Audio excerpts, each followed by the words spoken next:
Hey guys, it's Molly with Molly Margaret Studio and Molly Margaret Photography. I am just popping on here today to show you a really quick tutorial to make some really easy DIY home decor. Now, this is going to be using pretty basic programs that we already have on our computers.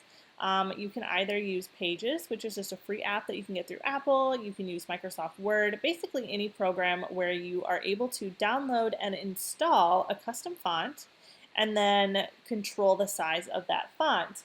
Now, I will be showing this in Photoshop today personally, just because Photoshop and Illustrator are what I use to make my designs. But just remember, you can certainly do it with Pages or Microsoft Word. I might even pop on at the end and show you how quick it is to just throw something together in that as well.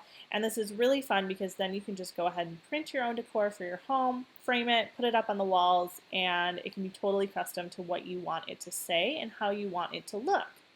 Now, personally, I use fonts that are licensed and I pay for so that I can sell my font art projects commercially.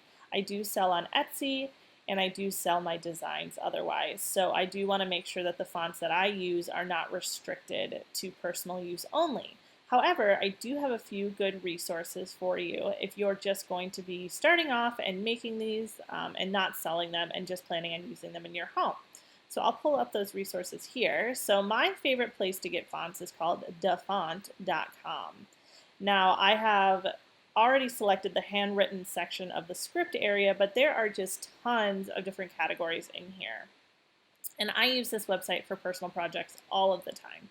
So certainly go through, find what you like. You can download multiple of them. There isn't a restriction or anything like that. And the really fun part about it is you can really see such a large variety even in this one section. You can even type in the words that you want it to say, and then it'll show you a direct preview of that specific phrase that you're looking to put together. Now, you'll also notice on the side here it says free for personal use, demo, 100% free. There are a few different ways to look into that. Go ahead and click and you can look through. But again, if you're just looking for free for personal use, almost all of them are totally fine for that. And then the ones, again, which are mentioned 100% free, you can also sell products including those fonts. So a really, really good resource for just picking out a cool font. You can install them into your computer, which is pretty easy. I can show you how to do that on a Mac if you're interested. Just let me know. Otherwise, just Google it. It's really easy to install new fonts, easier than you may think. Another really cool and great useful resource, sorry about that, a really good resource is Creative Market. Now, Creative Market has a lot of resources for any kind of graphic design. So you can go through, there's web templates, there's different graphic design, there's PNGs, there's magazine templates, there's tons of things, but a really cool area is fonts. Now they have bundles of fonts, which are really useful and usually pretty inexpensive, where you can get multiple of the same kind of theme. And this is really helpful because then you can purchase commercial use of these fonts and sell your products. They also have personal use licensing, which is less expensive. And they also have this super fun thing, which is called Get Free Goods. And if you sign up with them, you can get 6 free goods per week. So every Monday they come up with these new ones. So I like to get fonts from them all the time and free graphic things, and it's super, super easy to use and super fun just to go through, honestly. So I'm going to go ahead and pull up my Adobe Photoshop here. I've already sized and opened a new document to 16 by 20 inches. That's just my standard size for the designs I put together on Etsy. So that is what I typically open up. But you, depending on the size of your frame, depending on the size of your wall, depending on what kind of art you want to put together, make it whatever size you want. You really do have creative freedom with that as well. So again, going back to referencing, this is the project that we're putting together. I am going to be using literally just let's stay home, because we are all staying home in different quotes. I even have, quotes from our vows and things like that personally. So we're going to go ahead and type let's, and that's going to be the first section, and then in the next one, stay, and then home.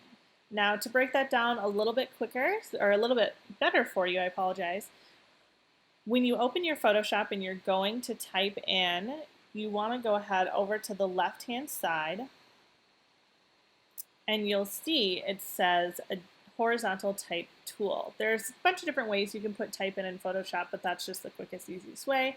And I like to create a different text layer for each word. So that way I can adjust their sizes individually, I can adjust where they're positioned on the page individually, and then you can select them all to make sure that it's still centered.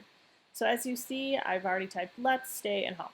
And again, pick whatever font you want, download it, and it'll come into your Adobe or into your Pages or into your Microsoft Word. I have tons of different fonts. This is just one of my favorite ones for right now. And for the record, this one was purchased on Creative Market. Okay, so you see that we've got our 3 different layers here on top of our white background. I'm just going to go ahead and center them out.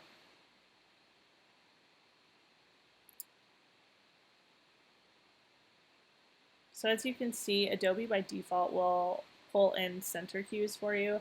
If you're doing this in Illustrator, you do have to set where your center will be. All right, so there's that. It's pretty much centered, and then you can actually just go ahead and make it larger all on your own and by selecting all of them. So if you saw there, I selected all 3 just by pulling over using this right here, the Move tool. And then I selected in the right-hand corner, showing that transform, held down Shift, and that helps you make the font larger or smaller, but it keeps it at its original dimensions, so it doesn't skew the font. So for example, if you don't do that, you could accidentally make it too wide, make it too skinny, and then as you see, that is not how the font is intended to look. So I just go ahead and make that a little bit bigger, center it, and press enter. When you press enter, all 3 layers are still separate and on their own, but it's all into the middle section. Now, something to add on about downloading your own fonts. A really good resource to look for when you are downloading your own font to make custom work is to see if the font has an alternate form. I like to have fonts that have alternate forms, so that way when you are putting something like this together, it is a little less obvious that it is a font than handwritten work. So for example, this all looks relatively different and you're totally fine. However, if let's say for example, you were going to put another L in here, you see how that looks identical to this set up here?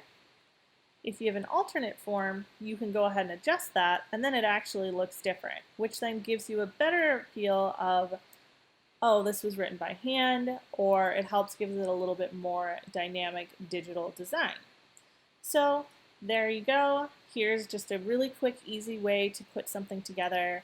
You can go ahead and adjust this however you'd like, but I am going to go ahead and just show you really quick how to do this exact same design but on Pages, which again should look very, very similar to Microsoft Word and is a free app that you can download for your Mac. Okay, so we've got Pages pulled up here. We're going to do a new document, blank document. And this is actually really, really great because this is going to size your document to the size of a printer page of paper. Now you can obviously change the sizes of your document if you'd like to, but this is helpful because then you can just go ahead and print this through your printer you have at home and trim it down to fit your frame.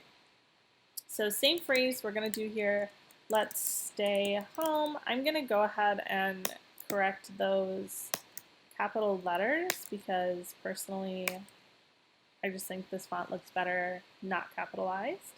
And I'm going to go ahead and change it to the same font, and I'm going to change the size.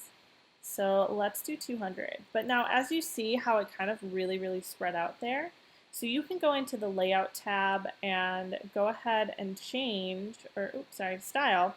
You're going to go ahead and change the spacing of your lines.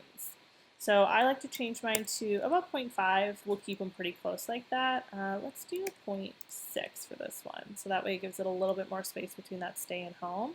And then I'm going to go ahead and center it on my page. And change. Now, I don't know if you know this, but when you're going to press enter for an extra space, you can change the size of your font so it doesn't do such a large space. But there you go. Let's stay home. The exact same thing, but on a free program that you probably already have if you have a Mac, or Microsoft Word if you don't, or you can even have that on a Mac too. So there you go. I hope you enjoyed this little tutorial. Leave me any questions or comments below. Thanks. Bye.